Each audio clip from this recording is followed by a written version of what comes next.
नमस्कार दोस्तों, welcome to my YouTube channel.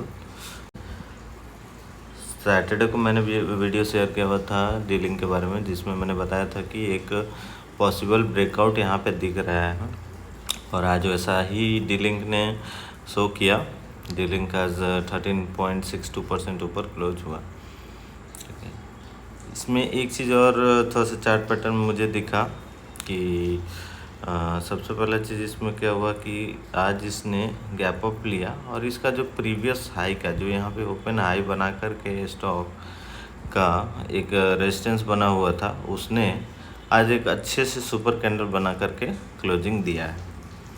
तो इसको अगर आपको राइड करना है, वैसे तो प्रॉफिट आप यहाँ भी बुक कर सकते हैं, लेकिन अगर आप इसको राइड करना चाहते हैं तो आपको सिंपल यहाँ पे 5 SMA यानी कि मूविंग एवरेज, हम लोग सिंपल मूविंग एवरेज 5 को लगा कर लेंगे और इसके साथ हम लोग इसको राइड कर सकते हैं प्रॉफिट को भी और एसएल को भी। मतलब कि प्रॉफिट जब हमारा जैसे ही ये 5 SMA के नीचे क्लोज कर जाएगा तो हम वहाँ पे इससे एग्जिट कर जाएंगे। साथ ही साथ अभी इसमें बहुत ही अच्छा प्रॉपर बैंड ब्लास्ट हुआ है। अगर हम बॉलिंजर बैंड लगाते हैं तो यहाँ पे बहुत अच्छा बैंड ब्लास्ट दिखाई दे रहा है। तो कहीं ना कहीं अभी इस स्टॉक का रैली चालू हुआ है। ठीक है, तो देखते हैं आगे क्या होता है। बट आई थिंक एक दिन में 13-13.5% आना कोई आसान बात नहीं है। So if you want to book profit here then you can book here. Thank you. और साथ ही साथ अब एक स्टॉक के बारे में बात करेंगे, एस्ट्रल के बारे में। तो एस्ट्रल लिमिटेड पाइप की कंपनी है। जैसा कि आप लोग सब जानते हैं कि एस्ट्रल का बहुत सारा पाइप आता है।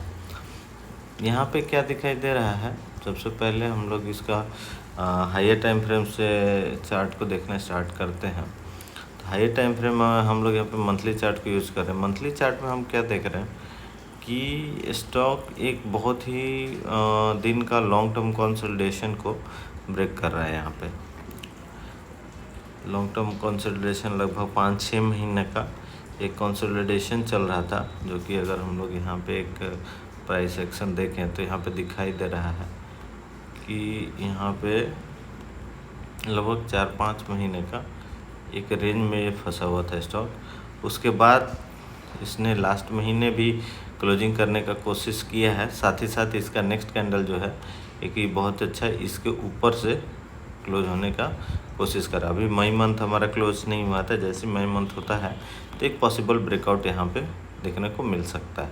और साथ ही स्टॉक जो है ऑल टाइम हाई चल रहा है। आज भी लगभग 4.5-5% ऊपर बंद हुआ है।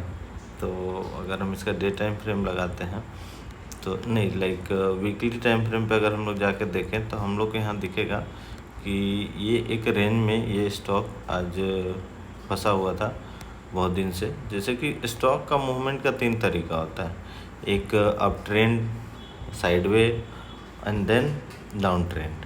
तो यहाँ पे स्टॉक बहुत दिन से साइडवे ट्रेंड में चल रहा था। तो साइडवे में जब भी स्टॉक रहता है, मतलब कि एक ही जगह पे अगर ट्रेड कर रहा है तो उसका जितना भी मूविंग एवरेज है वो क्या करेगा कि एक ही जगह आकर के ट्रेड करने लगेगा। हाँ, सारे मूविंग एवरेज एक ही जगह जाकर ट्रेड करने लगेगा और ट्रेड करने के बाद फिर वहाँ से एक ब्रेकआउट देखने का पॉसिबिलिटी होता है, जिसको हम लोग कन्वर्जेंस कहते हैं। मैं बीच बीच में ट्यूटोरियल वीडियो डालने का कोशिश करूँगा, उसमें हम लोग कन्वर्जेंस के बारे में भी पढ़ेंगे कि जितना भी मूविंग एवरेज है, 20 है, 50 है, 100 है, 150 है, 200 है, तो सारे मूविंग एवरेज जब एक जगह आकर के उस स्टॉक को एक ही जगह ट्रेड करने लगता है, प्राइस भी हमारा उसी जगह ट्रेड करता है, तब वहाँ पे एक पॉसिबल ब्रेकआउट होने का चांसेस रहता है। तो एक बहुत ही दिन का लॉन्ग टर्म कंसोलिडेशन यहाँ पे लाइक देखें हम लोग तो जून 29 मई 2023 से लेकर के लगभग 1 ईयर का कंसोलिडेशन फेज यहाँ पे इसका कंप्लीट हो रहा है। लेकिन अगर आप यहाँ पे देखेंगे तो आप ये भी बोल सकते हैं कि नहीं, यहाँ पे इसने ब्रेकआउट लिया था। तो हम इसको ब्रेकआउट इसलिए नहीं मानेंगे क्योंकि ब्रेकआउट हमेशा 2 तरीके से होता है, या तो गैप अप लेके ब्रेकआउट होगा या फिर वहाँ पे सुपर कैंडल या बड़ा सा कैंडल बना करके ब्रेकआउट होता है। तो यहाँ पे जो कि छोटा सा कैंडल बना है, नेक्स्ट कैंडल भी हमारा छोटा बना है, मतलब इसके ऊपर क्लोज नहीं हुआ है। तो एक बड़ा कैंडल के साथ अगर क्लोजिंग होता है तब हम उसको मानते हैं कि वहाँ पे ब्रेकआउट हुआ है। तो पहले का जो एक रेजिस्टेंस यहाँ पे इसके लिए बना हुआ था, ये वाला रेजिस्टेंस अगर हम लोग देखें, जो एक यहाँ पे स्टॉक यहाँ से मतलब रिटर्न हुआ था 2148 का जो रेजिस्टेंस था, कहीं ना कहीं दिस वीक ये रेजिस्टेंस को ब्रेक करने का कोशिश करें। अगर दिस वीक हमारा क्लोजिंग इसके ऊपर हो जाएगा तो हम मानेंगे कि वीकली ब्रेकआउट हो चुका है। इस स्टॉक में भी बहुत सारा पोटेंशियल अभी बाकी है, तो हम लोग उसको देखते हैं कि कहाँ पे ये जाता है। ये एज़ पर चार्ट बताएगा हम लोग को। अभी इलेक्शन भी है, तो इलेक्शन के कारण भी थोड़ा सा मार्केट अप्स डाउन है। तो यहाँ अगर हम लोग डे टाइम फ्रेम पे जाएं तो डे टाइम फ्रेम पे हम लोग देख रहे हैं कि स्टॉक ने ब्रेकआउट लेने का मतलब कि बैंड ब्लास्ट होने का कोशिश किया है।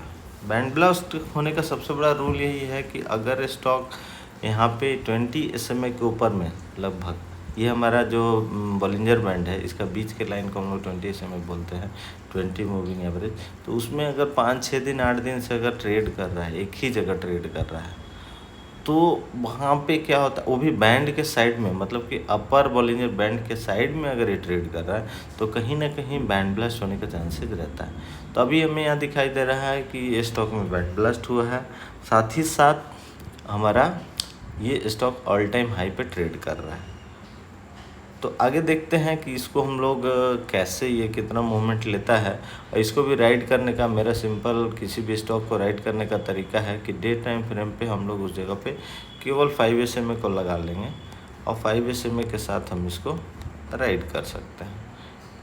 जहाँ तक हमको इसको लेके जाना है, सिंपल इसको 5 SMA लगा करके और छोड़ दीजिए। और जब ये 5 SMA के नीचे क्लोज कर जाए तो उस दिन हम लोग उसको उस स्टॉक से एग्जिट कर जाते हैं। ये मेरा कोई भी बाय रिकमेंडेशन नहीं है एस्टर लिमिटेड में, ये एक सिंपल एजुकेशन पर्पस के लिए मैंने इस्तेमाल किया है। पहले आप इसको अपने लेवल से देखें, समझें, उसके बाद ही ट्रेडिंग डिसीजन लें। और साथ ही साथ अगर आपको किसी तरह का कोई क्वेश्चन हो, कोई फीडबैक हो, तो आप कमेंट में देने का ज़रूर कोशिश करें। आज के लिए धन्यवाद, बाकी नेक्स्ट वीडियो में मिलते हैं। Thank you.